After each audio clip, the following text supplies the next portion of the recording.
All right, well, we'll go ahead and get started, and I'm going to actually audio record. The last evening session we did for lower division parents, we did a little video, but these slides I will be sending to you, and on the offhand chance that someone would like to listen to this, which sometimes happens, we'll make that available. But my name is Wesley Fryer. I am blessed to be your Director of Technology here at Casady. This is my third year, and we have 3 children, one here in 8th grade, Rachel, and then we have a senior in high school. She's actually doing her musical Hairspray down at class in SAS this weekend, and is so excited about that, and 17 years old. And then our son will be 21 this year, and he's a sophomore at Casady School of Mines as an engineering major. So I come to you as a former 4th grade teacher and STEM teacher and technology using educator, parent, current kids that are here at Casady, and also someone really concerned and interested in just the development of our youth and the ways in which technology intersects with that, both as opportunities that they have for jobs and possibilities and connections that they just may not have had in the past because they were more limited, and then also, you know, dangers and choices that are presented with technology. So I'll be talking tonight about this website, which is newly launched as of January for Casady. It's digcit.us, and there are tabs at the top, and the parent tab has the link to these slides. And if you'll, before you leave, sign in on the sheet, I will send you a personal email with a link to these slides, and definitely be inviting your feedback. Do any of you remember CB radios? Of course. Yeah. So my dad was Air Force growing up, and we lived in like 5 states before 6th grade, and we settled in Kansas. And we lived in Lubbock, Texas. His dad was stationed at Reese Air Force Base from about 75 to 78, something like that. I remember the son of the Shah of Iran was in pilot training there. It was a big deal. Well, one of the stories that I remember too was that I had a walkie-talkie that could get on the CB radio band. And so I was about 8 years old, and I was a pretty straight arrow. I mean, I don't know exactly why I did this, but our house was near a loop that went around town, Loop 289. And so one day, I think that's in the summer, I talked to some truckers on the CB radio, and I invited them over for a beer. And so I vividly remember, in a panic, riding my bike back to the house, and Mom was there, and oh my gosh, and did you give them our address? Did you tell them our phone number? No? Okay, I think it's going to be okay. I don't think they're going to know where we are. Why in the world did I do that? Who knows, right? Guess we take risky, when does executive function fully form in the male brain? 65, right? 70, something like that. I think it's actually the mid-20s. But, we know kids will do crazy things, and they'll try and sometimes do risky things and dangerous things. And while it's great to, look back and laugh and think about that old technology, on a more sobering note, those who want to reach out and talk to strangers today really have a much more dangerous environment, especially living as we do, the intersection of I-40 and I-35, human trafficking. There's crazy stuff going on, right? So I start that story because we're going to talk today about both risks and dangers, but we're also going to talk about opportunities. And so just briefly, we'll talk about some goals and some questions, and I had some good feedback from Nathan and Dr. Moore, who, by the way, sends her regrets. Dr. Marcia Moore, our school psychologist, had a new baby in the family, but just like yesterday or today, and so she's at the hospital, and I said, you need to be there, and, with your family. So she sends her regrets for not joining us. And so I'm not going to spend as much time on these goals and questions to consider. We're going to really jump into what hopefully will be some practical things that you can consider doing, using at home, some conversations to have, and some issues to think about. How many of you have current middle division kids? How many have current upper division kids? Any lower division kids or primary? Okay. So we have the gamut, and as we were saying before, sometimes the earlier the better that conversations start.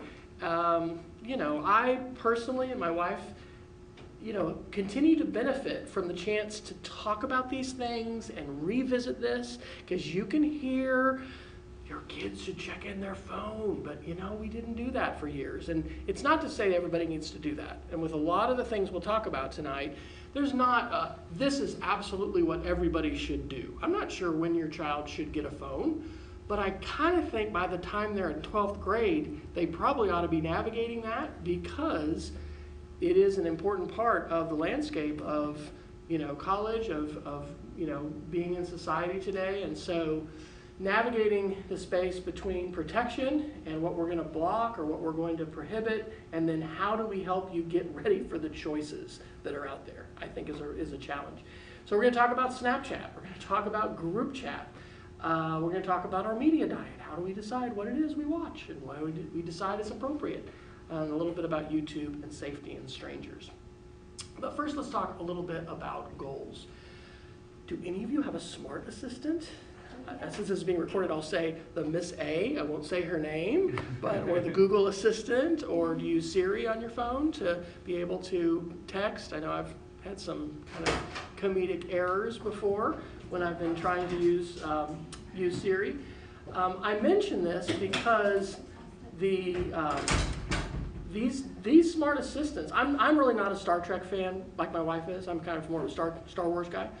But my wife's big time Star Trek. And Star Trek and the Enterprise, the captain would go to the bridge and say, "Computer, Earl Grey, hot," and it makes but that's like, we're not quite there, but we are starting to talk to our homes. I was visiting with someone today who they've had a lot of the smart lights, and they can, say for their TV to come on and off. We're more just like, hey, hey, gee, tell them what's the news, and, set a timer and things like that. I mention it because things are changing really, really fast.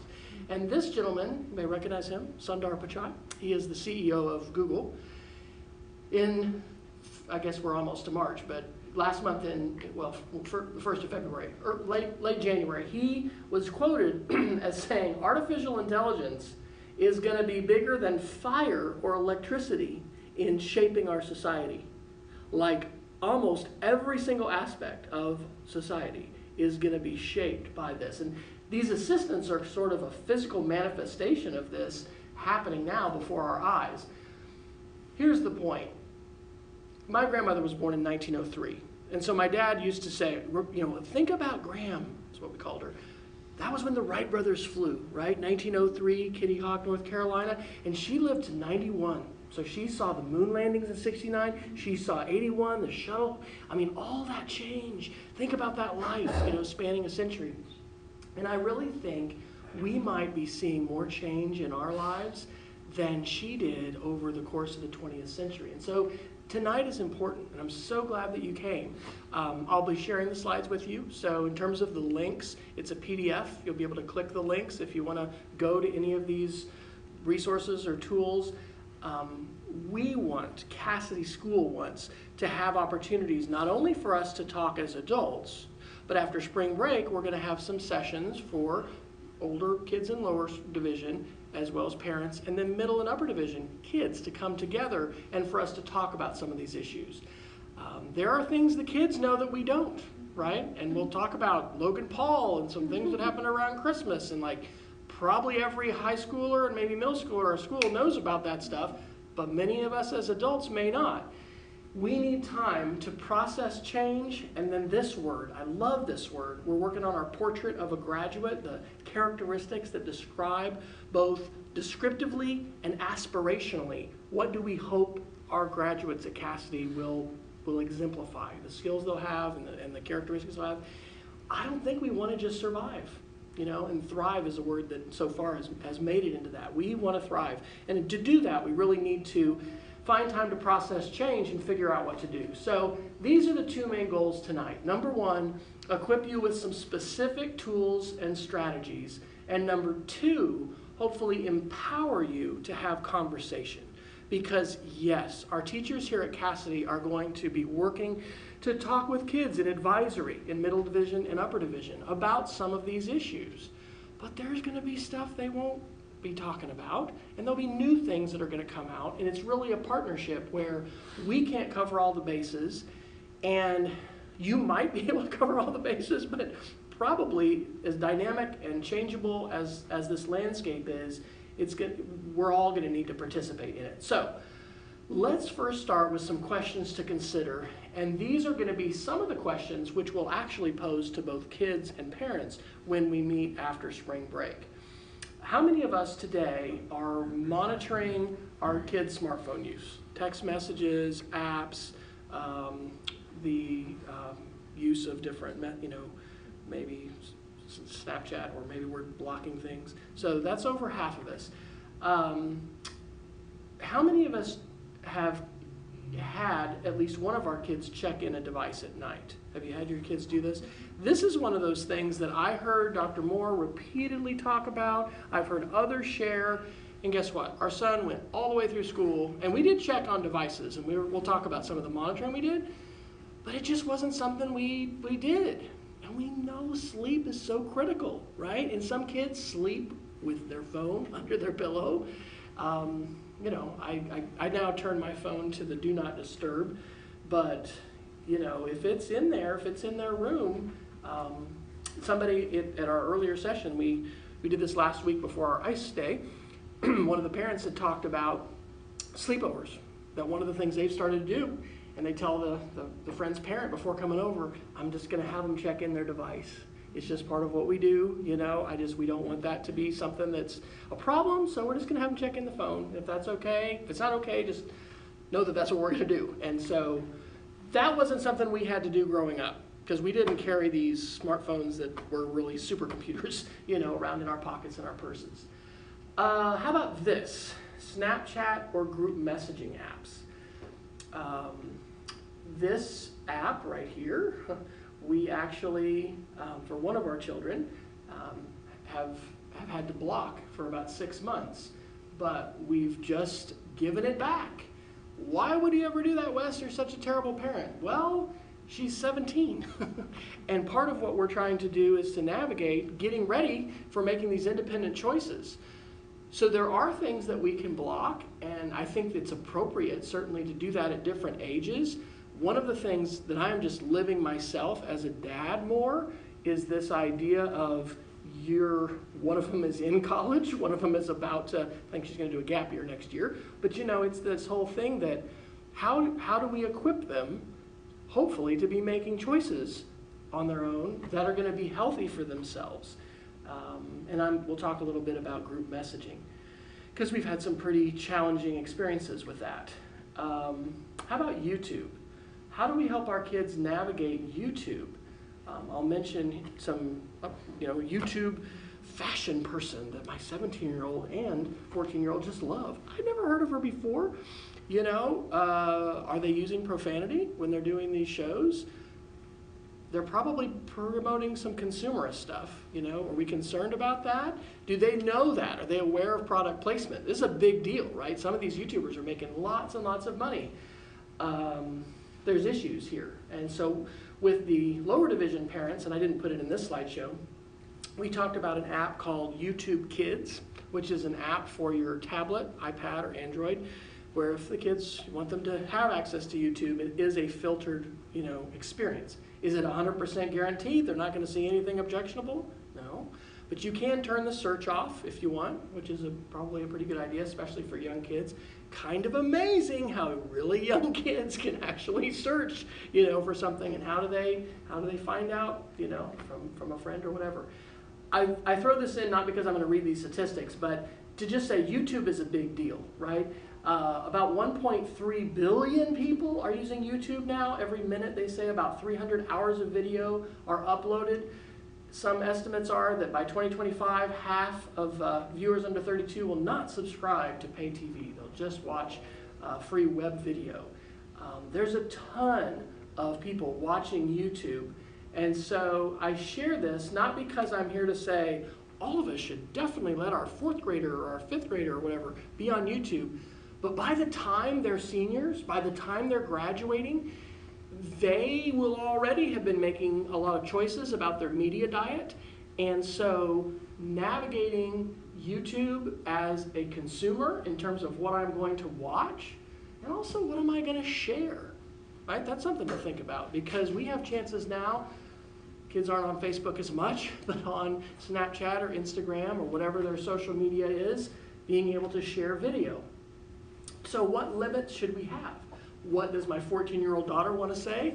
No limit, Dad. In fact, I'm going to talk to you about this app called, or this, it's actually a box called Circle that we use in our house that lets us set limits and bedtimes. And she is pretty angry with me that I'm telling all the parents at Casady about Circle, because she would just as soon, part of her, just not have that. However, I will say that she's come back to my wife, not to me, and said it's really been good for my bedtime, for my sleep, in terms of having that not in her bedroom, that it shuts off. So let's jump into that. Just like we go to the dentist every year, probably at least, we check in with the doctor.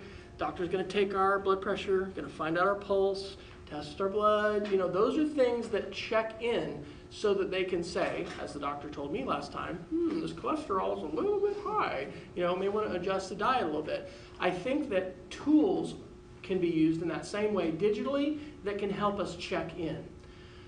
So one of my favorite sources as far as statistics like this about media and teens and adults is the Pew Research Center. And this is about 2 years old. This is a January 2016 article, but this was about digital monitoring. And so about 2 years ago, what they found in their survey was basically parents are monitoring, but at that time not using lots of technical means. And so that's what this graph means. Only 16% were using parental controls or monitoring tools. I suspect this number is higher now, in part because the tools are out, there are more options. There's more tools that are available for parents, but about half looking through text messages, looking through social media profiles. Now, let's talk about that. Instagram, of course, is very popular with kids. Do you know what a Finsta is? I've learned this recently. A Finsta is a fake Instagram account. So, our 17-year-old has a regular Instagram account, and we have suspected for some time that she had a Finsta. She actually shared it with my wife the other night. I haven't seen it. And it wasn't really inappropriate stuff. It was more private stuff. But as we're going through their profile, that could be the profile we think they have. There can be other profiles, and we actually know some kids here at Casady because of our own children who have a private Twitter account and, have some things that they may not be communicating with their parents. So, but these things are good, right? Talking to our kids about what websites they're visiting.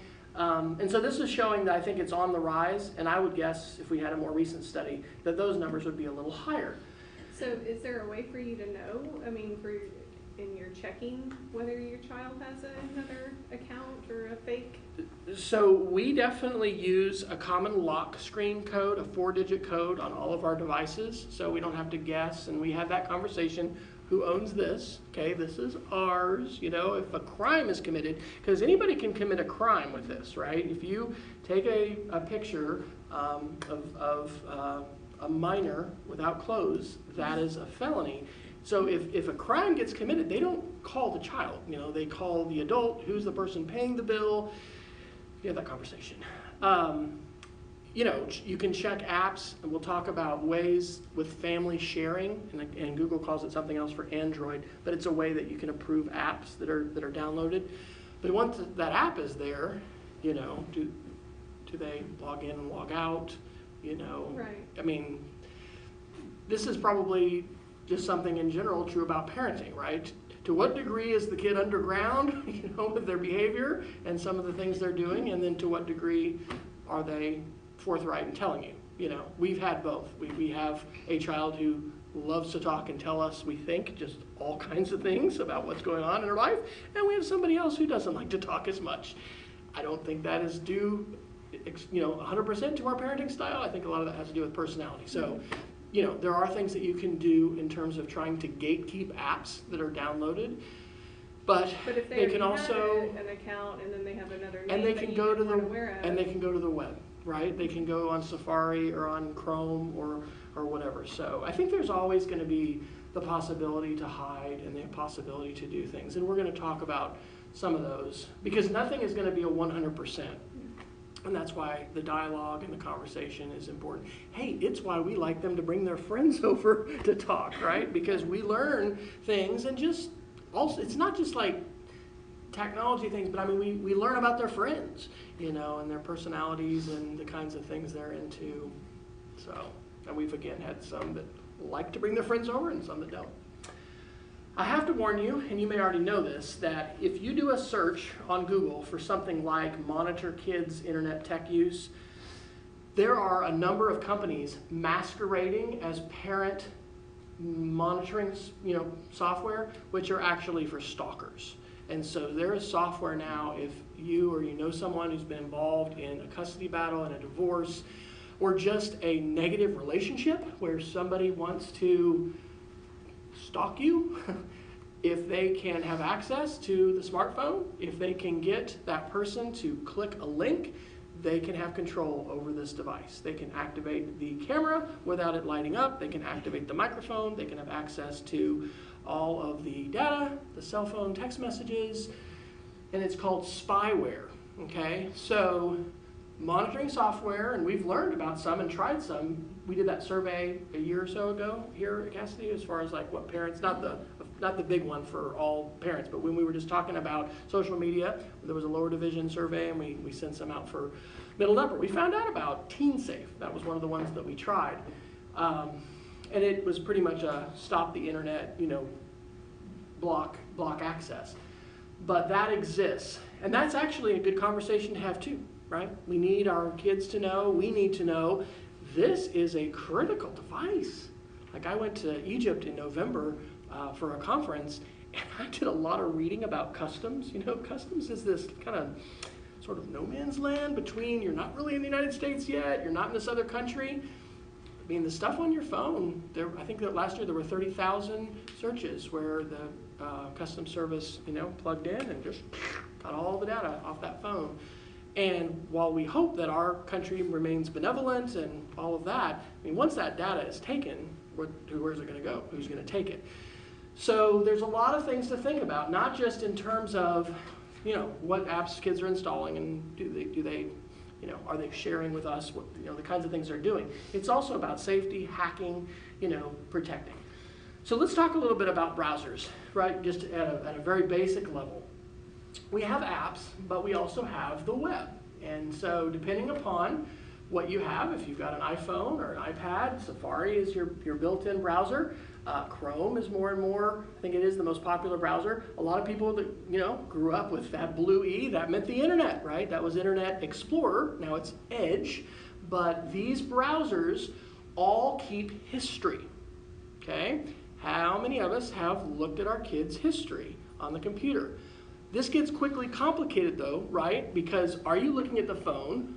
Do they have a laptop? Are they using Chrome? Are they using Safari? And did they erase their history? Right? I mean, they can clear it. Now that's obviously a pretty big sign, right? If you open it up and, ooh, where's your web history? Oh, I don't know. Did you go in? I mean, that's a sign. So this is my browser history from a couple Saturdays ago in the morning, and you can see I was looking at Southwest Airlines, and I was searching on Kayak and other places. This is the history for me on my user account and in the Chrome browser, which, by the way, is a good thing to keep in mind if you don't already have your kids logging in to their own profile. Really good idea, because they can have their own set of bookmarks, their own set of history. They also don't have access to your email, right? So if you're logged in, and they are, not to say they're going to go in there, but just privacy and confidentiality. It's one of the things we're talking to our teachers about as well. Just, when students have access to our devices, here, we want them to be logged in as themselves, not to be logged in as the teacher. How many of us have had experiences with privacy mode, incognito, okay? We do have that turned off here at school on our Chromebooks, for instance, and most schools do. It doesn't mean that Big Brother, who in our school happens to be me, doesn't know where you go, okay, because we'll be able to know that device went places, but it won't list it in the history. So if we just go into the history, it doesn't say it. So there's lots of ways to hide. And there's actually some reasons, perhaps, not to be in your profile. And this is, I'm going to jump off task, and if my wife was here, she might just say, Wes, don't do this. So I'll try not to, what's it called when I go down a rabbit hole, or there's a word for it. Have you had a weird Facebook experience with advertising? where you've been talking about something, or you've shared something, or you've searched for something, and all of a sudden you see that everywhere. Okay, this happens because the companies are gathering data about us and putting those things together. One example I've heard of would be Alcoholics Anonymous. So there's stories of people who are recovering from alcohol addiction and want to find an AA group, and they're doing a search, and then suddenly in their Instagram and Facebook feeds they're seeing all these alcohol ads. How does that happen? If you were going to do some research about maybe radical Islam, maybe you don't want to be logged in, and maybe, there are things that can actually bring people to your door if you search for, because there are things that people watch. We talk about how important it is to know the Secret Service takes everything seriously, with the president, etc. Perceptions of anonymity, all right? Do kids, do adults, do we think that we're anonymous and we can do whatever we want when we're online? Or do we realize we're going to be responsible for what we do? Snapchat, perfect example. We had Amy Hanneman's husband who works, I think, for the district attorney's office, and we had a little conversation after one of our sessions. We've had a chance to talk to a district attorney's office a little bit about some things too. Yes, they can go in and say to Snapchat, my child received these pictures at this time from this person, and they can go in and get those. So, can kids hide from us? Yes. Is it important for them to know the places they go are tracked? There are people who can, find out those things. It is important. So this is actually, has anybody done this, gone to the Google's history for you? It's pretty eye-opening. And I will tell you that, I'm very concerned about surveillance and about privacy, but overall, I still remain very enthusiastic about Google. One thing I like is Google is much more forthright than Facebook and other companies in showing me what they are collecting. For instance, every time I talk to my smart assistant and I say, call this number or play this podcast, it actually records my voice. I can actually play. And my daughter, Rachel, our 8th grader, told me she was able to talk in a deep voice and get it to think it was me. And anyway, I don't have to do that. I'm gonna play it because it'll have the recordings. This is only available to me, right? Logged in, as long as somebody else doesn't hack my account. But this also just helps, let's look at all the things that are being collected. Let's think about how we leave these footprints digitally as we're on the internet. So, how many digital devices do you have at your house? The reason I have this little graph is because we're using Circle. Our son is not at home, but this is about 22 things, right? That seems crazy, but this is where we're going. Does anybody have a Nest thermostat? We use the Smart Hours by, who's our energy company? OG&E, right? And that's been great, okay? Ours are, peak hours, the thermostat changes and we save money, but, this is connected to the network. These things are connected to the internet. This was what we used when our son was in actually middle school and high school to be able to find out where are people going on our network. It's called OpenDNS, and I learned about it from the Apple Store, so I'm kind of an Apple guy, although I switched to an Android phone in November, so I'm kind of trying that out. But I was interested when I was at the Apple Store, like, what do they filter? How do they, people can just walk up and use a computer, and they don't tell you to, you're done, you spent too much time. You can just go up there and use their computers. This, at that time, was what they filtered with. And so I learned you can do this at home, too. And so all of us need that techie person who can, get in there and figure some of this stuff out. And so that may be you. You may be the techie person for your family. Or you may be going home to tell the techie person, hey, I learned about this. Can we do it? On your router, that's the thing that connects to Cox or connects to AT&T, you can tell it to use OpenDNS's numbers, and then every internet search, everything that happens over Wi-Fi or being plugged in, gets filtered. And so without going into lots of detail, I'll just say that in middle school, we had a conversation with our son. That was really good to have. And if we hadn't had this list of, wow, what's this? We wouldn't have the conversation. I know. What would that show you? I will show you another example of it on lists of blocked websites. And so, and sometimes that just might be because they're malware, bad virus, kinds of things, but it could be other things as well. And so anyway, that's, you can use it free, but I think you can pay like $20 or something a year and have this family shield. And so that, we used that for years and it's still available. This, however, is what we use now. And I will tell you, I'm not affiliated with Disney. They are not giving Wes a kickback for showing all the parents. And like I said, my 8th grader is quite irritated that I'm telling people how great this is. But we have tried a lot of different tools. And this is a box you buy for $100 at Target or Best Buy, or we ordered ours off of Amazon. And I will show you a 90-second video to kind of give you an overview of what it does. And we've been using this the last year at our house. Before the internet, growing up was pretty simple. But give a kid a device and it's like, What? I'm doing my homework. just let me finish this level. Did someone change the Wi-Fi password again? But all my friends have Snapchat.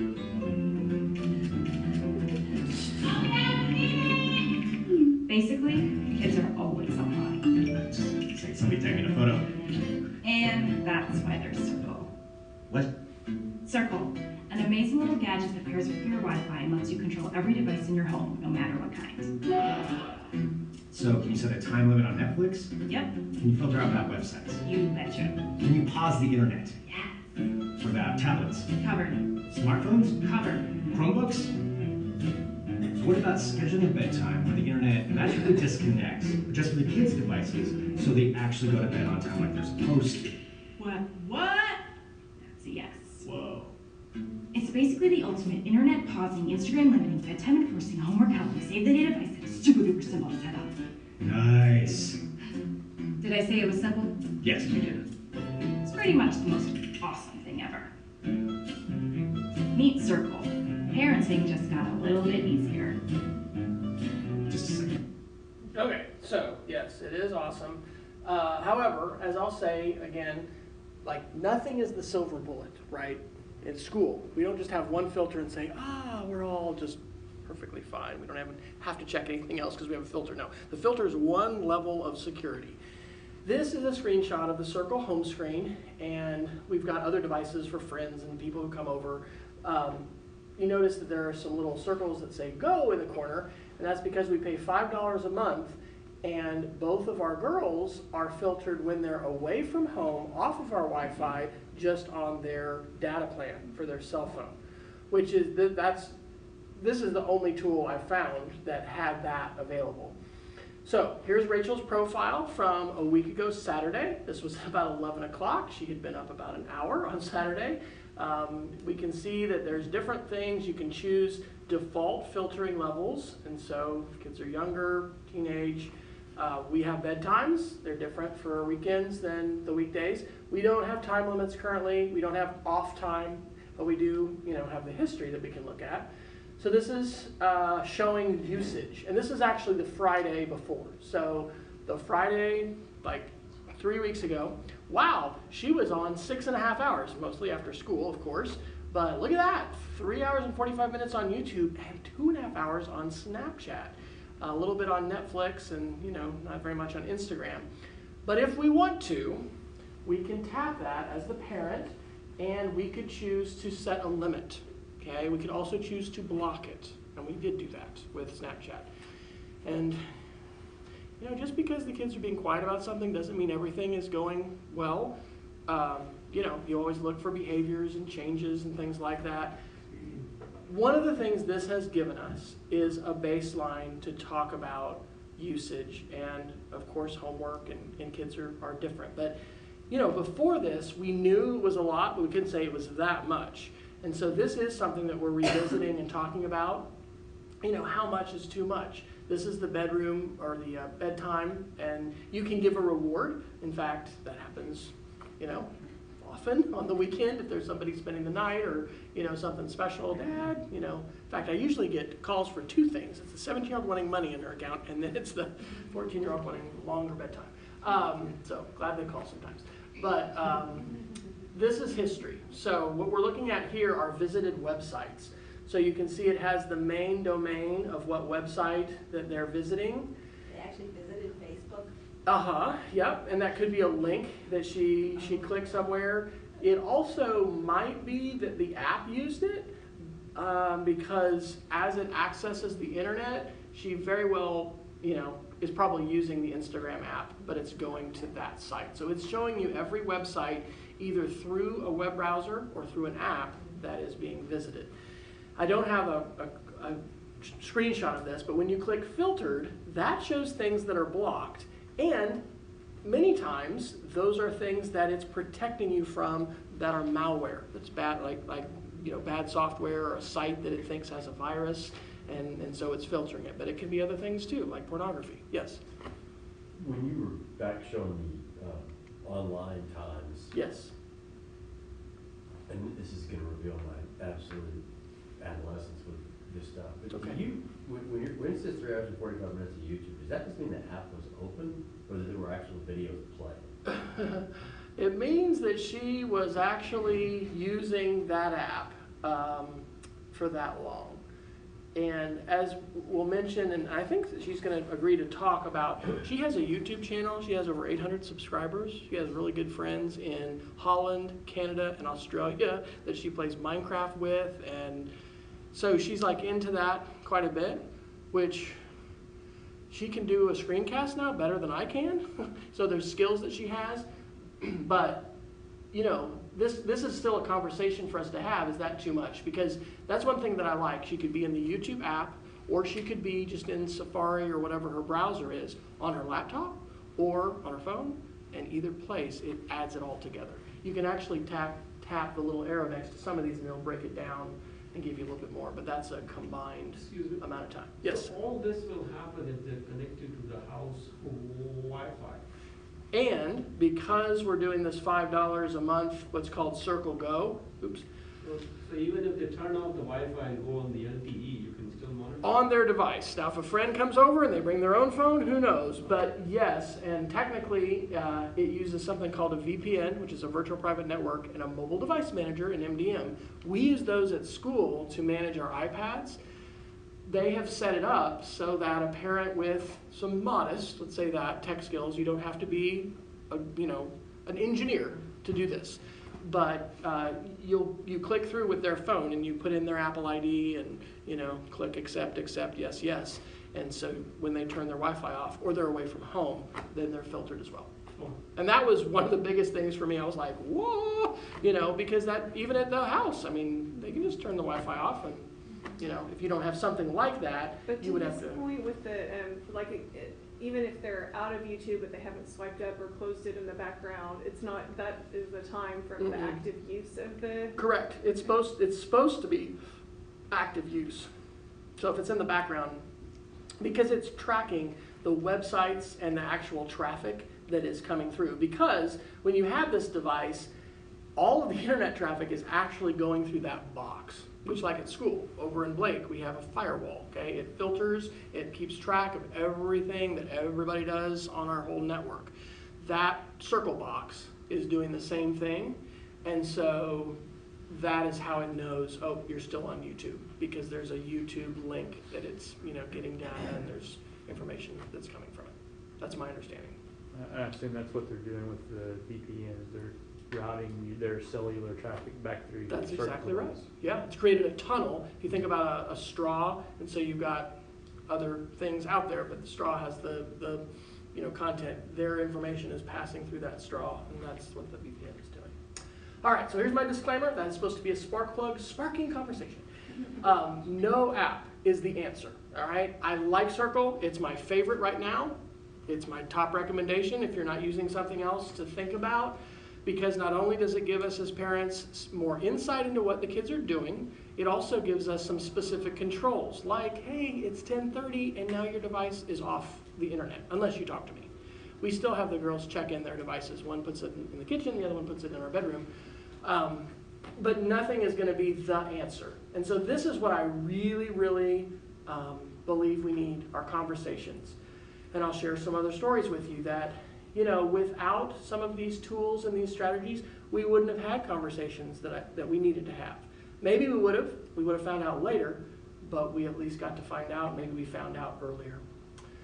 So let's talk a little bit about screen time and creative time. You know, there have been some articles recently, this is the New York Times on February 13th, not just about kids, but adults. Break up with your phone, break up with Facebook. And, you know, I've got friends, college classmates and others that are off Facebook. They're like, I'm done. And there's a lot of really pretty crazy stuff that's happened with our election and with Facebook. And, you know, we got to see how we can have this democracy thing work with social media. It's a big topic. So this is something for us as adults too, right? This article said, our relationships with our phones are not exactly what a couples therapist would describe as healthy. It can be eye-opening for ourselves to find out how much time. You know, I'm not on Circle Go, so when I'm off our network, I don't know, you know, it doesn't track that, but it does, you know, show how much my wife and how much I at home, we're on Netflix and these things, and it can be eye-opening. So this is a funny article. This is a serious topic, but I thought this was funny. This was in the New Yorker on February 7th.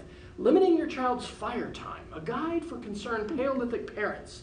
Have a designed fire room in your dwelling. Those with smaller caves or huts might find this difficult. Establishing a fire corner can help create separate fire and non-fire spaces in your living area. In the non-fire spaces, encourage traditional activities such as conversation, as much as your current vocabulary will allow. Arrowhead shaving or stick drawing in mud or soft stones. Reminding your children of the pleasures provided by these traditional activities can help reduce the seductive lure of the fire's dancing flame. Well, there's a lot of things about this. I mean, number one, in our house, the day is over where we had one computer and it was in the living room or the kitchen. And that was where you went online and we saw that. We've had the conversations about doors open in bedrooms. Some families, and this was out of our last middle and upper division parent meeting, are kind of setting up collaboration spaces. Somebody was saying their dining room has become their computing area. And I have one of my classmates I was mentioning who retired. That's what he did. He played World of Warcraft with his kids and they did gaming together. But he made their formal dining room into their computing area. And so they had their computers around and that was where the computing happened. We have laptops and our kids take their laptops to their rooms, you know.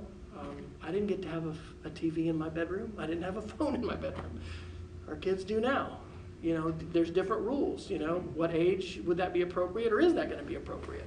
So this is a tongue-in-cheek article in the New Yorker, but it talks about serious issues. And this author, I have not read her book yet, but I have heard interviews that she's done on NPR and other places. Anya Kamenetz. And I like her tagline, enjoy screens, not too much, mostly with others. Now I violate that all the time. I'm on my screen all the time. But she's promoting balance, okay? And we're gonna try to do the same thing with our digital citizenship approach as well. My wife, when we were in Girl Scouts with our girls, you know, had one of those sessions with a police officer, prosecutor, and he got all of those moms ready to throw their computers away, okay? Because everything he was talking about was predators and the horrors and the terrible things. There are bad things. There's darkness, right? But these tools, I mean, if these tools couldn't be abused, they really wouldn't be powerful. And they are so powerful, you know? My dad has texted me that he loves me. And I did not still have my dad with me. He was not and hasn't been a dad who says that a lot. So like, that's really cool, you know, no matter where I am. And our son, he's in Colorado. And I don't do this all the time, but every once in a while we're like, hey, hope you're having a great day, love you. Isn't that cool? I mean, there's awesome potential for these things. But there's also, obviously, potential for these to be misused. So I am going to read this. It's on my reading list. And I'm glad to have an author out there nationally talking about balance, so balancing, you know, screens, because I think that's part of what we're in the process of trying to do. You know, what's the balance? And the answer is going to be different in different families. This is another survey by Pew Internet. This was from March and April of 2016, so again, about 2 years ago. But this says, for those who use these social media sites, how often do you use it? Facebook, 80%, daily.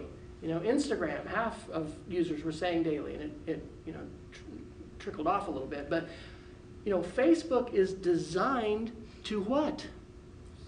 Suck you in, get you to use the tool. In fact, developers are saying now time is their biggest enemy. That's what they want our time. And so this guy, Tristan Harris, is a good person to know about. A couple years ago, this article in Business Insider caught my attention, where he was a design ethicist at Google. And so I guess he's made his probably millions, but he is now, along with others, warning us about the addictive nature, just like a slot machine, right? And I'm not a big gambler, but I think you don't put in the money, right? You put in your card and you push a button. What am I going to get? Am I going to get 5 hearts? When I open up Instagram, do I have some likes? They've said even Instagram and Snapchat and these apps, if you are tuning out or depending upon what you do, sometimes then they choose to show you more things like more likes or something else, because that's what they want. They want you to be in the app. So Tristan Harris and some others have started a new center called the Center for Humane Technology. And again, this has been recently in the news in the New York Times and elsewhere. And their contention is that our society is being hijacked by technology in the area of mental health. It's hard to disconnect. I mean, do you have this happen as far as sleep? Our brains don't really like to be bored. Our girls kind of get upset because sometimes when the rare times we'll go camping, or it'll just happen, like it happened on a snow day. Dad, I'm bored. What? Yes, that's so great. Go draw something, get a stick, go draw something in the dirt. But we have probably less forced times of boredom than any other generation, especially if you have access to an internet-connected device. So our kids' attention, self-worth. Have your kids ever deleted a photo because it didn't get enough likes on Instagram? Like, that's an issue of concern. To what degree are we externally defining ourselves? You tell me whether this is good or not. Oh, it must not be good. I didn't get 50 likes. I mean, this happens. Social relationships, virtual interactions, and then democracy. Okay, we won't even go there big time tonight, but oh my gosh, right? There's tremendous impacts. And it really didn't start with Trump, right? Obama was his team was really smart with social media. I mean, that's part of how they, got the vote out so much when he was elected. And so Russia and what these other, entities have done and are doing, using these tools, it's a concern. So against all that, I want to share with you Dr. Mitch Resnick. Have you heard of Scratch before? If you all have had, kids with Ms. Vick in the lower division or with Dr. Emerson, it is a wonderful platform. He just published a book called Lifelong Kindergarten, Cultivating Creativity Through Projects, Passion, Peers, and Play. And so Scratch, he's kind of the godfather or the father of Scratch, which has like 28 million projects. My wife has been doing a Scratch Junior after-school class with first and second graders. I got to help out a little bit today. And the kids were learning to have their characters send messages. And so Oliver, Father Blizzard's son, is doing a Minecraft story. And he showed me chapter 1 and chapter 2 and how they're talking to each other. And he's like coding, not like coding. He is coding. He's using blocks like Lego bricks to snap them together. But this is the whole point Dr. Resnick is saying.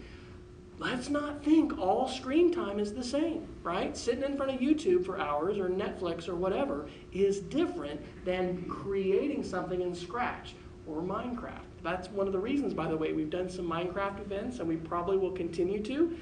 There's all kinds of creative, positive things that kids are doing. And there's also chances to have conversations about things like not tearing down somebody else's house or stealing their stuff or texting something inappropriate. And we get to talk with the kids about that when we're in there with them. So Scratch, my wife who teaches third grade, we're co-leading an after-school Scratch Club on Mondays, mainly for third and fourth graders. And, look at that, 28 million projects. And the kids are recording their voices, and they are making projects that are musical, and they're learning to animate things. I think there's going to be jobs in the future for, people with these skills. So screen time is not all the same, and there is tremendous, amazing, positive potential for things like Scratch and Minecraft. Have any of you sat down with your own children and seen some things they've made in Minecraft? I tell people it's kind of like Lego with unlimited bricks, okay? You have as many of every single brick. What are you going to build? Oh my gosh, it's kind of overwhelming. We had this winter Wonderland, so there was this medieval castle that we found online, and then a roller coaster, and then there was a building area where the kids were building snow objects. this is Rachel's YouTube. So this is our 8th grader. And I am not encouraging everybody to just rush out and tell your child, hey, why don't you start a YouTube channel right now? But I am saying there are a lot of skills that I have seen her develop, and we've had a lot of conversations. This person, Creme Brulee, a couple years ago, she said, Dad, I want to do a collab in Minecraft with Creme Brulee. Who's that? Oh, she's a 15-year-old in Canada. How do you know she's a girl? Much less 15.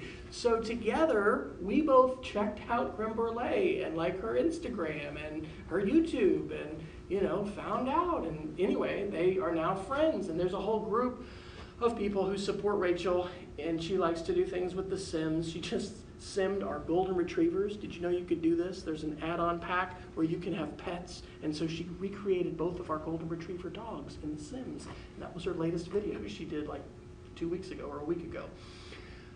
She will hopefully share more when we have that conversation, because there's a lot here to talk about, and just like with other parenting things, there's not a single pathway to say, yes, this is what we all need to be doing. But I do think we need to help kids navigate interaction, right? Even with Minecraft, there are interactive servers that kids can get on. Now, they may not be doing that in lower division or even as a 5th or 6th grader, but at some point they might. And how do you help them decide what is an appropriate server? What kind of language are they using there? And that's really important, because there's plenty of older people, college students and older, who are doing that. So what are our boundaries when it comes to smartphone use? I think that's an important question, and it's not just a question for the kids. It's an important question for us too as an adult. My kids will call me sometimes if I get my phone out at the table. Dad, you're supposed to have that away. What kinds of guidelines are we going to establish? How are we going to get our kids ready for dating? And the ways in which, what do I communicate when I have my device out and we're out on a date versus when I choose to, put it away and keep it away. So let's talk a little bit about Snapchat and group chat. Let's talk about dating. Let's talk about bullying. Yes? Am I able to get up and get Absolutely. Help yourself. Water or coffee, go for it. Before I tell you a group chat story, I want to recommend this is one of my favorite books. It's a little old. Well, I say it's a little old. It's 2008. But this guy, Clay Shirky, wrote this book called Here Comes Everybody. And this is a TED Talk that he gave. And to summarize his entire book and TED Talk, that's it. Group forming just got a whole lot easier, okay? This is exciting in some ways. This is really scary in others, right?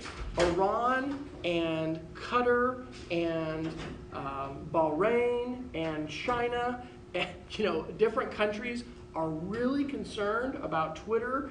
Turkey, under Erdogan, they're very concerned about these tools, because what do they allow people to do? Form groups and meet and protest and, take action. At the same time, it poses challenges for us as parents. Have any of us run into, even in a Google document with our kids, working with somebody else, like text chat? Has that been something that you all have had conversations about? Or have your kids done that? Because they can chat in a document back and forth.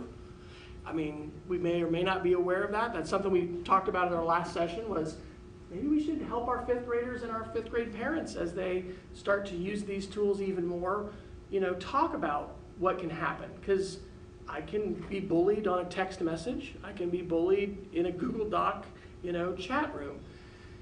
Group forming is a whole lot easier. And this is like a feature of 2018. I don't think the internet is going away. And one of the basic things the internet has done is it has let us form groups.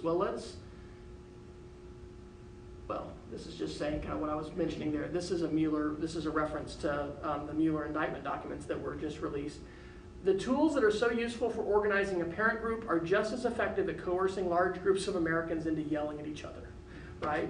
These tools can be used in all kinds of ways, and this is stuff we're grappling with as a society. How can these tools bring us together and not just tear us apart as a society? So there's a lot of challenges when it comes to all of this. There's opportunities, but there's also challenges. So who knows about this? Have you all used this, GroupMe? Okay. Our church uses it. But it also is something that all of the seniors at Class and SAS downtown, where our daughter goes, use. And so this is a screenshot of Sarah's phone, which I use with permission. I blanked out names here. But you can see her IB literature class is using this. She was on a ski trip with church, and so they were using it. And Lyft is, these are the ladies, the young ladies who are going to Wednesday night at church, and they're using this. This is all the seniors at Classen. And let me tell the good story first, okay? I don't think I put it in here. No, I did. My wife's father passed away a couple weeks ago. And so Sarah is able to share that with her group and, have words of support, prayers, being able to have people reaching out, expressing concern. That's a really big deal, right? Well, in addition to that, I guess I don't have a slide for this. I got my bad pumpkin here. Halloween, Sarah had some friends over, and they were in our living room, and we don't have a lot of places to hang out on the main floor, so we were just next door. I think we maybe have been in the kitchen a lot. But anyway, we hung out and heard a lot of their conversations. And there was somebody who was being horribly bullied on their class chat. Every single senior is in this. And it was about something sexual that had happened. And it was so bad, one of the people who was there, one of her friends at the time, was basically kind of reading this as a play-by-play. And it was so bad afterwards, and I talked to Sarah about it, I said, she might be a suicide risk. I mean, we need to talk to somebody.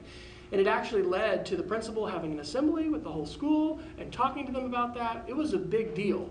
But the point is, that platform, I mean, it can change like that, and it can be used for good, and it can be used for bad. A year or two ago here at Casady, we had some Twitter polls that were not nice at all. And so I got to give a chapel talk, actually, talking to the students about that. And I showed an example of an Instagram account up in Seattle where it was anonymous, but they were lifting kids up, and they were just, talking about the positives and how awesome, different classmates were. And so you've got these two extremes. How are you going to use your tools? How are you going to use your device? And boy, did this ever make me think about, when are you going to step up and the risk that you take if you step up in the peer group to stand up for that classmate. So, do I have an answer to this? No.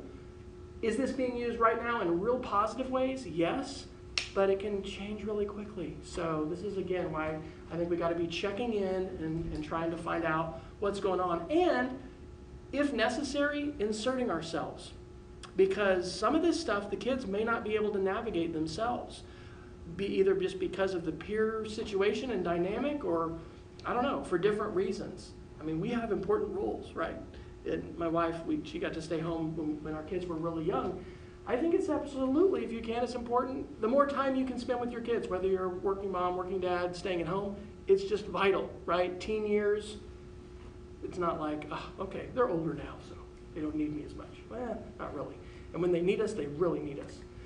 So, how can we check in with our kids regularly about group messaging? We do look at phones, we pick them up. We try to have those conversations. Sometimes we learn things from friends. You all have ideas? How do you all navigate this? How do you think, we can be checking in with group messaging? Does anybody have a good other strategy that?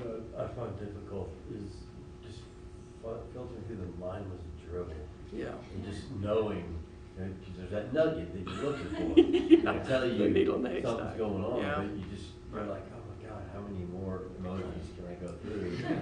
I got 5th grade and 3rd grader, so it's still a bit innocent, but every once in a while I'll find something, I'll say, what's about this?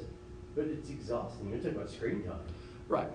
And we can't do it all, right? You're not going to be able to do it all. So like the spot check, but looking maybe for the new people. Oh, who's this? Who's this person? Or inviting that conversation about, what does this mean? Sometimes that's it. What does this emoji mean? Educate me about that. I think that the key though, in collectively, it's tough for us as parents. But when we all were coming up, we all got those. Pleased to meet you. I'm a Nigerian princess, whatever, and you've won $1 million. Right. Or someone said, hey, everybody's giving this to one guy $100.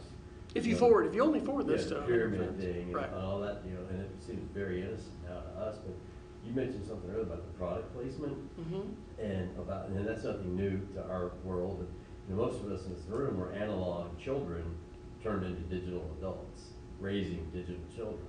And I think the idea of how to spot fraud is really the biggest gift you can give your kids. Well, fraud as well as outright advertising and product placement. Being savvy and having your mind open. I mean, it's from the checkout line, like every single one of those women is airbrushed, and men too, right? They don't all look like that. And that is a part of digital citizenship, which we're bringing into the curriculum. Is some people will call that media literacy, but being able to discern a fraud, a fake, something that, somebody's trying to rip you off, or they're passing on something as fact that's not fact. Or it could just be, do you realize that you are wanting this makeup because you have been watching this YouTuber, tout it and talk about it? And if our kids end up becoming YouTubers or sharing, there are requirements the FCC has about disclosure and things like that. But it's a huge challenge. I'm a big fan of Neil Postman. I don't know if any of you have heard of him. He's deceased. He died before the internet came. But Postman wrote books like Amusing Ourselves to Death and Technopoly, and just really good books about media and being critical and not just like accepting everything that you see at the time on broadcast TV. It is hard, especially as they get older. I have a college freshman now, 18, and then a sophomore. And early on it was, and he's really my techie. And I would put limits on, I tried to put limits physically on the computer, and he could work around anything I do. Right. He's way smarter than me, so I pull phones in the evening, we have, and I pull laptops, and everything's plugged in a certain place. But now with my 18-year-old, it's a real, she was home the other night from college, and I happened to be up in the middle of the night and thought, I went up to check on him to make sure. And I opened her door, and it's 3 o'clock in the morning, and she's on her phone. And it's like, but it's a real struggle because they are constantly bombarded. Yeah. And it is so much, especially, he's more the gamer, and I see the positives, and I'm glad you said that about Minecraft, because there are some positives, but it's like, how much time? I mean, he could sit on the computer for 13 plus hours a day. Absolutely. Well, how about binge watching, Netflix? We've talked about that. Yeah. Watch the other side. Right. There are real addictive sides to this. There's chemistry here in terms of endorphin release and how chemically we're rewarded and our brain likes to be stimulated. And then there's just the screen as well, right? At 3 a.m. with a blue screen telling you, it's day. That affects your sleep and affects a lot. So I have a friend of a friend who has a daughter that's older than ours. And she said that they had some issues going on. They go to Edmond and had some issues going on, so they took her phone. Started delving into different areas. One of the things they found was in Snapchat, there's like hidden things. There's all kinds of hidden things in Snapchat. So my question is, obviously our kids are going to learn these things probably before we do. So how do we bring that up to find out about it without letting them on a little secret that they don't already? Right. That's a tough one. I think part of it is going to be getting our kids to come teach us, the ones that will. Right. And one of the things we want to have suggestions is like, we're having this session and the conversation session after spring break, but what kinds of things should we have a separate session about? Like maybe Snapchat. I just don't want her to know now. We need the experts. We need people who are experts on those things to share some of those. And there's also apps, right? There are the hidden photo apps and the things like that. I think that is a tricky thing if you want to be educated. I don't know that we're going to be ahead of them, but certainly engaging them and engaging as a community in conversations about that, back to this wellness idea, right? 18-year-old leaving home at some point. I mean, we want them to make good choices, not just about the content, but also the time and the sleep and the wellness and all of those things. So we'll have that conversation and pose that to the community, because probably it's going to involve people who are more expert than I about that tool, you know, showing us and teaching it, and then having a conversation about it. Because I think certainly as we're upper division, we need to be talking openly with kids about things like Finstas and about hidden apps and these kind of things. Because I do believe there will always be ways to hide, you know, and we haven't had the super rebellious kids. I'm saying that out loud. It could change at any time, right? And so the degree to which we can be talking about those things, you know, hopefully we're going to get to have conversations about it. Is Circle also the one that can track their speed limit when they're driving? No, I mean, not at this point. That would be something else, yeah. Life 360 does that. Oh, that's the one I'm talking about. Life I didn't know 360. if it was the same. And that's an app that you put on the phone, right? Yeah. Okay. Yeah. Yeah, Okay. I like the idea of that. So, when will we allow our kids to use a private messaging app? Like I said, I definitely think we need to be limiting and restricting and have the ability to do that. It's very appropriate at younger ages. Even the whole question of when do kids have a phone, that's a great question to talk about.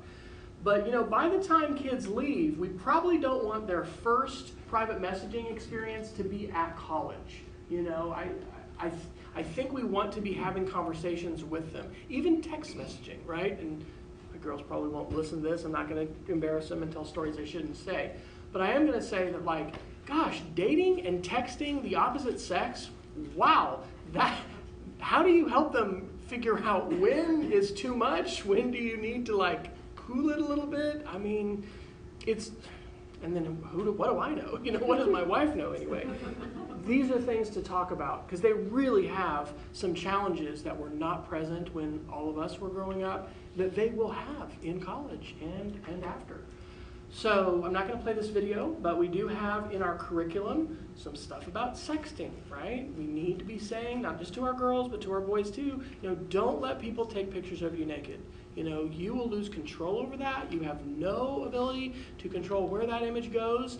One of the men in my men's group at church in Edmond, his granddaughter, and this was at Edmond North, you know, shared this picture with her boyfriend, and it was all over the school. They moved from Edmond because it was so embarrassing, you know, and they were not going to recover from that. So these are things we do need to talk about, but it's not just taking nude pictures. Like, I have teen girls and they don't need to be taking pictures at our, you know, in the swimming pool in their bikinis. And then where are you sharing that? Your profile. Sarah, our senior, did restart her whole Instagram a few years ago, and I was really proud of her for doing that. She kind of let anybody follow, and it was open, and anyway, she rebooted. She started a new Instagram and had a protected profile and started over. But those are conversations to have. Let's talk a little bit about media diet, and I'm going to get us out of here at 8, so we're going to be respectful of everybody's time. Have you watched Stranger Things? So my wife and I just finished watching it about a month ago. But last summer, Rachel, our 8th grader, discovered it, and she was binge watching it. And my first thought was, is this appropriate? I don't even know. How do we figure out? So IMDb, we do use sometimes to look at things, and we'll talk about Common Sense Media. Their app is even better, and their website. But you know, there are some things that have ratings. But now there's stuff that doesn't have ratings. Plex, are you all familiar with this? It's a media server. My sister and my brother-in-law are in Liberty, Missouri and Kansas City, and they have hundreds of video that they share with us over Plex, which we play on Apple TV. Well, maybe a year ago, I had to say, can you just like not share the rated R and other stuff with us? Because even though we said, don't watch this, you could see in the watch history, who's watching that, you know? Some things we can have control over. If you use Amazon Prime and Netflix, there's some things that you can do. But what about YouTube? Does anybody know her, Sophia Nygaard? She's only got 3.9 million subscribers on YouTube. I asked Sarah to tell me one of her favorite, you know, fashion, makeup, you know, YouTubers, and oh, this was the top one. So how do we decide what's appropriate? Back to our media literacy question, how do we help our kids recognize the ways that they are being influenced? You know, gone are the days where it's just the kids at school or the weekly reader or whatever they else would read. I mean, it's a huge world, and the influences on our kids can come from all over the place. How about this guy? Who knows about Logan Paul? So I did not before Christmas. And so Logan Paul and his brother is very popular too. He has, this was a couple weeks ago, over 16 million subscribers on YouTube. They estimate just on YouTube alone, he makes over $1 million a month. So we're talking big time. And he's got his whole line of clothing and all this. And he was just suspended from YouTube. Why? Because of this. He went to the suicide forest with friends in December. They got out their cameras. They filmed a video. It was there was a person who had committed suicide hanging from a tree, and they were laughing and they were joking, and this video was on YouTube for almost 24 hours before he took it down. It wasn't even taken down by YouTube, even though it violated their terms of service. And this was the apology video, which I'll just play a little bit of, that he posted on January the 2nd. I've made a severe and continuous lapse in my judgment, and I don't expect to be forgiven. I'm simply here to apologize.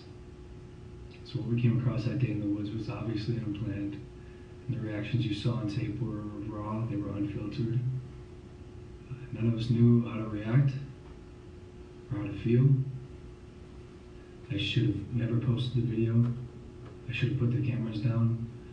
Okay, none of us knew how to feel? Really? And then we just got our cameras and we shot video? I mean, this has been a repeating theme with different YouTubers, you know, who have kind of pushed the boundary, and that's kind of what the shock culture wants, right? Oh, what's it going to be?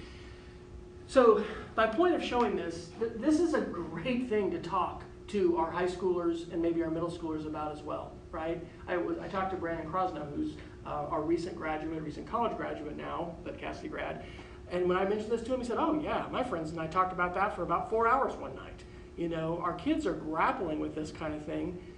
Boy, even the thought of forgiveness, right? There's a topic to talk about there, but what about sharing? This guy got popular because of pranking videos. Pranking videos are when you shoot video and you don't tell people you're shooting it, or you're gonna put it on YouTube and you do a prank. Like, to what degree are people responsible who share his videos, not just him? It's not just kids, okay, and I'll call him a kid. It's adults too. This is this daddy of 5 who was convicted of, he and his wife would take video destroying their children's belongings, berating and swearing at them until they cried, okay? What? We've got people making some bad choices with media. When does online pranking go too far? Do people who share and forward the prank videos bear responsibility? This will probably be a question we'll talk about after spring break with the kids, because, I mean, this is big. I am positive we have kids at Casady who are watching pranking videos, and we probably ought to talk with them about that. I did a search recently. What are the top 10 best, you know, top, not best, but most popular things on Amazon Prime right now? I have not watched all these, but I do know that some of them I would definitely not want my 8th grader watching, okay? And so, like, they're not even rated. So how do you know if they're appropriate or not? Well, Common Sense Media, anybody using this? Very good tool. And it has games, it also has movies, and in the movies, it'll recommend an age, and then if it, you know, is rated PG or R or whatever, it'll say why and tell you the minute point, like at 13 minutes and 50 seconds, there's this scene. And so it can really help you decide whether you want to go see that film at the theater or whether you want to watch it on television. And boy, it is a Wild West, right? Because there's so much content and we can't watch it all. I mean, just like we can't go through all of the text messages and we're not going to be able to see all of that. I mean, at some point, we are not able to see every movie before our kids do. So checking in about our media diet. And this is true of us as adults too, you know, how much Netflix is too much. YouTube filtering, I'll just mention briefly. We should be concerned about appropriate content. Who's influencing our kids? Is there a lot of profanity, right? Unfortunately, when I was in college, I went through a phase where I did cuss a lot. And I was with people who did, okay? If our kids are around people who are cussing a lot or whatever those behaviors are, we tend to take on the behaviors of the group, right? I think we want our kids to think about that. And there are different phases we go through and stages, but just because it's about Minecraft, don't think it's appropriate, okay? There's plenty of profane Minecraft videos out there where, you know, it's not just cussing, they're also like griefing, which is when you destroy people's things. There's a whole series of videos that people like to watch. Bullying in the comments. this is good to know about, restricted mode. So there is an app more appropriate for younger kids called YouTube Kids, but you can turn on what's called restricted mode. And what that does is it turns all the comments off, and it also takes a lot of videos out of the channel, so or just out of what YouTube will present. YouTube is a global phenomenon. 80% of the videos watched, according to that statistic page, are outside the United States. So what's offensive to one group, may or may not be. But this will actually take out quite a bit, and you might consider having your child turn on restricted mode if they're on YouTube. How about blocking ads? Does anybody block ads today? This is my favorite ad blocker. I recommend all of our teachers install it. There are some called more normal sounding names like Ad Blocker Plus, but this one is very light on memory. It's called uBlock Origin. It runs on Chrome and in Firefox, and it just blocks all the ads. So when our teachers show a video, they don't have a pre-roll ad that talks about Kool-Aid or whatever it's going to be. And so this is a way that we can also take some control over what is being pushed at us is by using ad blockers. There's some websites that you visit, they'll say, we notice you're using an ad blocker. Please turn it off because we want your advertising dollars. There's also a search engine called DuckDuckGo, which is anonymous, which does not keep track of your search results. But you can also turn off the privacy tracking, right? When you visit a website, there's all kinds of things being tracked, these cookies that it's saving information. And so, it's something to consider. Am I using that religiously? No, but it's something I'm becoming more aware of. And it's something that we can make choices about as we use the internet in terms of what people, what companies and groups are gathering information. So embrace the teachable moment, right? Something comes up, Logan Paul's video, or you sit down and say, hey, show me this. What does this emoji mean? Why are we using that language? Who is this person? I don't know. Lots of things can come up, and those are the teachable moments. Because we can talk about just in case, but we can also say just in time. And sometimes the just in time, the teachable moment, those are the ones that are the most impactful. And we want to empower our teachers to do this. However, you as a parent, me as a parent, we're probably going to be in the place to have more of those conversations than even the teachers. So consider time limits for YouTube, for other kinds of messaging apps. Are you going to have some apps blocked? Again, better to maybe talk about it early rather than late, about bedtimes, about checking our devices, what are our family limits? In fact, that's part of what we want to share and to give each other permission to do. It's okay, Mom, everybody's using Snapchat. That's okay, not everybody is, we're not going to. We want to give you permission and empower you to make those kind of decisions for your family. And it'll change, right? Because kids are different, Same family, pretty much same situation, very different kids. So last topic, safety and strangers, which is a critically important topic. And let's talk a little bit about what we're doing with videos. So we've got some different videos. In fact, this is the one I got to talk to our primary teachers today, just to sort of update them on what we're doing in lower and middle and upper. And the conversation about safety and security, it progresses beyond just protecting my phone number and my, address to passwords, password managers. Are any of you using a password manager where you save your password? It's a good thing to do. Why? Because advice today is we should use a different password on every website. And you're like, Wes, you are crazy. But that's what they say, because if hackers get like the Target or Equifax hack, okay, if they got your email and they have that password, ooh, guess what? They've probably already checked US Bank and Wells Fargo and these other places to say, did you use the same password? One of our middle division teachers, when I shared this at their meeting 2 weeks ago, they said, but do middle schoolers really need to use a password manager? I said, do they have an Instagram account? Are they on Facebook? Are they on Snapchat? Yeah, they should. They need to be, practicing good password security.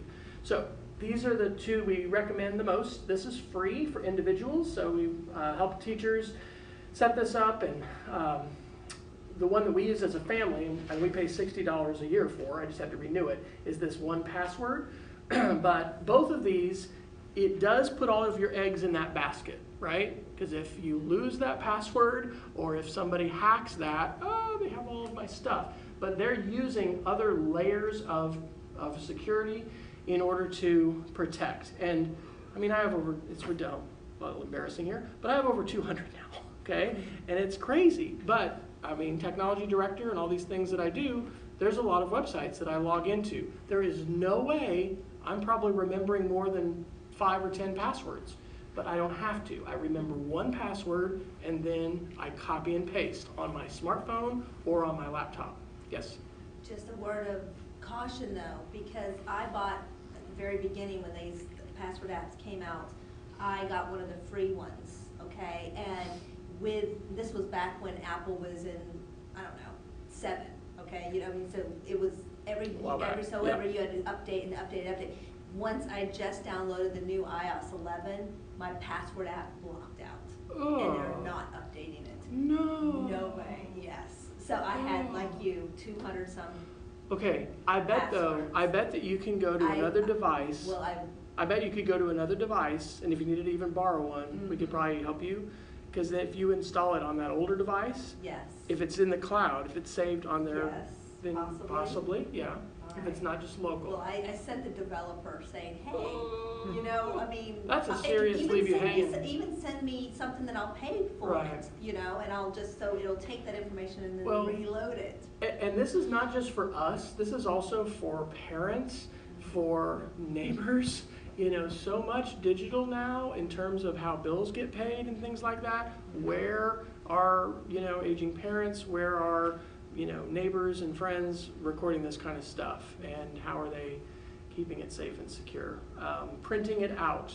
This is actually personal survival for me as the technology director. The most heated and stressful interactions I've had with faculty are usually with an Apple ID that it's not being reset, and it just, you know, it gets to be so stressful.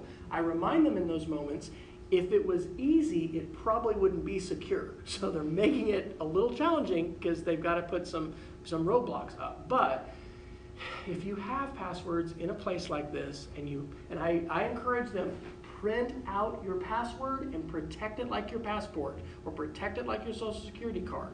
How can you print them out? I've never seen a possible. So there was never a button on mine to say print. Yeah, 1Password calls it the emergency kit. I don't remember what LastPass does, but it has, you know, your code and your recovery codes and those things. So look in your settings because it's there. And it's, you know, should we be using sticky notes on our monitors and all that stuff? No.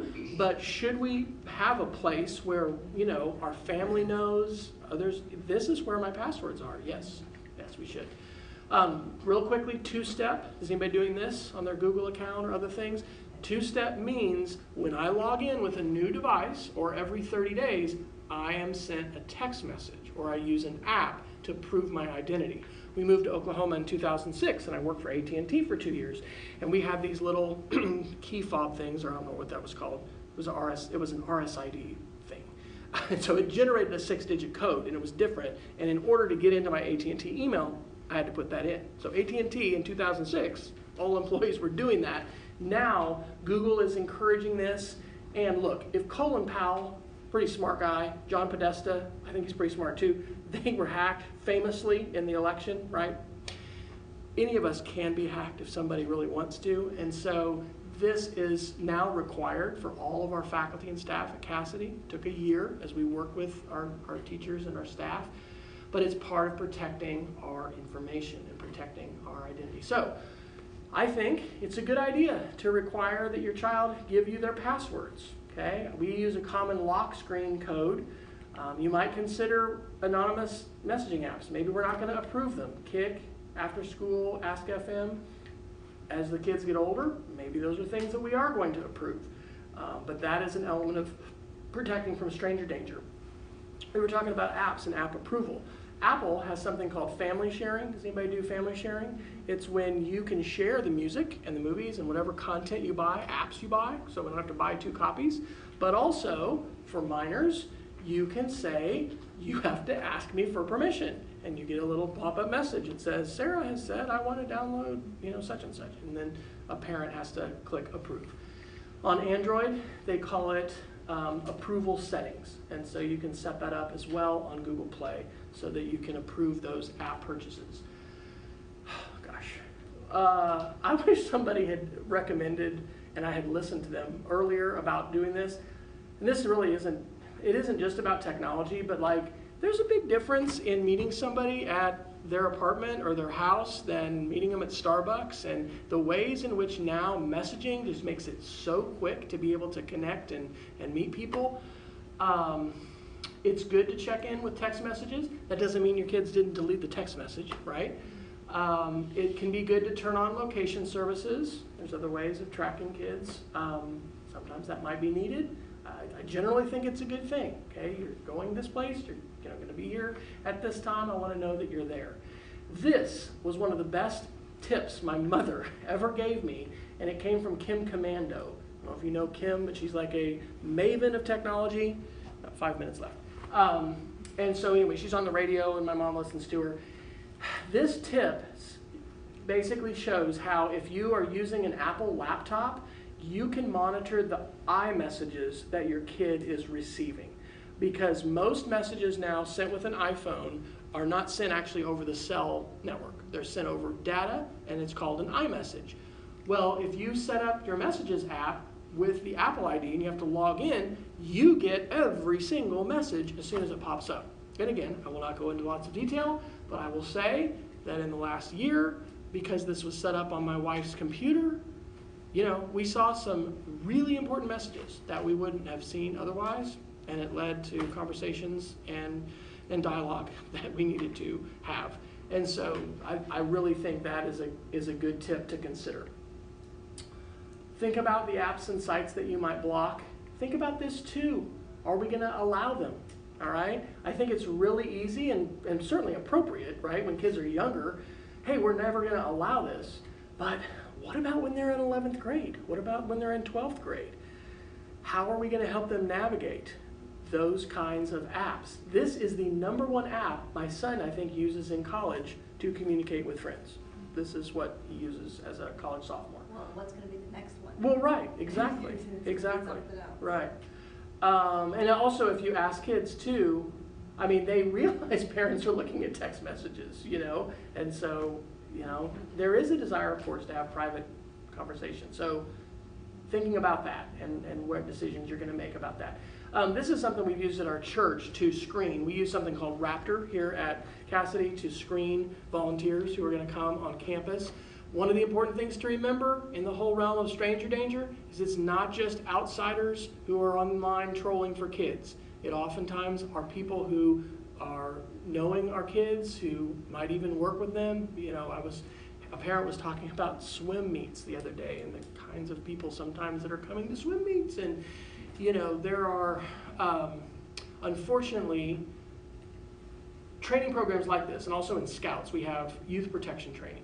They talk about grooming and why we do things like, we call it in Scouts, 2-deep protection. Okay, you're not alone with one of the kids. You always have another adult there. We have rules that we follow because we know that keeping kids safe is a challenge, and so there are face-to-face risks as well as online. And I'll just say this, my little wolf icon here.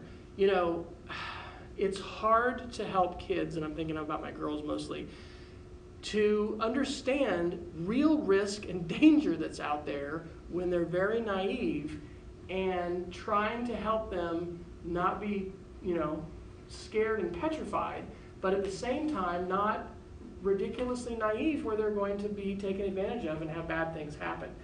Our culture is super hypersexualized. The expectations for casual sex are possibly mind-blowing if you're not tuned into, how things have been changing.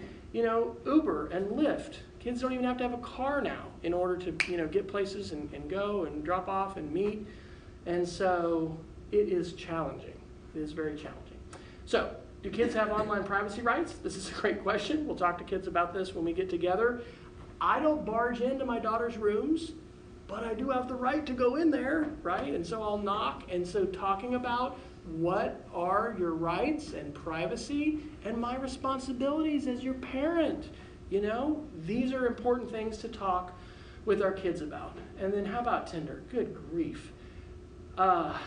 We have not talked to our son about how to navigate this, and I know from he and his friends, and I don't think he's doing this a whole lot, but this is part of the landscape, right? And this is like, you know how, did you all see the Social Network, the movie about Zuckerberg and how Facebook started? It was like originally called Hot or Not. It was just flipping through pictures. I guess that's what Tinder is, basically, right? And so, anyway, it's Tinder today. It's going to be something else tomorrow. How do you navigate that? How do we help our kids? And this is definitely when they're, we're thinking about older, upper division. I guess we need to talk about it, right? Because we probably ought to have graduates come back and talk, how have you navigated this? What are the kinds of things you've done? How have you kept yourself safe? So, to kind of wrap up, ongoing conversations, which we hope are built on relationships of openness and trust, are definitely key. We want to remember that blocking and restricting, well, that can be part of our strategy. That can't be our only strategy for all of this, right? We want our kids to leave home at some point, okay? At some point, to be out there and to be making good choices. And so equipping them for those skills for independent living needs to be part of what we're thinking about. So, started with the story of the CB radio. Those of you that came in late, I invited some guys over for a beer over the CB when I was like 8 years old. Why would Wes ever do that? That's just crazy. Luckily, it had a nice ending because I didn't tell them my phone number or my address. They didn't know where we lived. But the landscape is so different from 1978, right? The ability to go out and to communicate and to connect with others. Like I said, it's both positive and it's negative. It's wonderful because words matter, right? And when my dad says he loves me, my wife does, when I say that to my kids or my spouse, that really makes a difference. But at the same time, there's this negative that can happen as well. So we know we need to keep learning together. I'm so thankful that you all came tonight. If you did not sign in, we've got a clipboard over here, and please put your name, and I will send you an email with these slides. And you can also find these here on digicit.us/parents. It is 8 o'clock, so I will be here to, if you have any questions, answer them. But thank you all so much, and I hope you'll come back after spring break when we'll do this again with some of our kids, and we'll have some dialogue about good questions to consider together. Thank you. All right, thank you all very much. Thank you.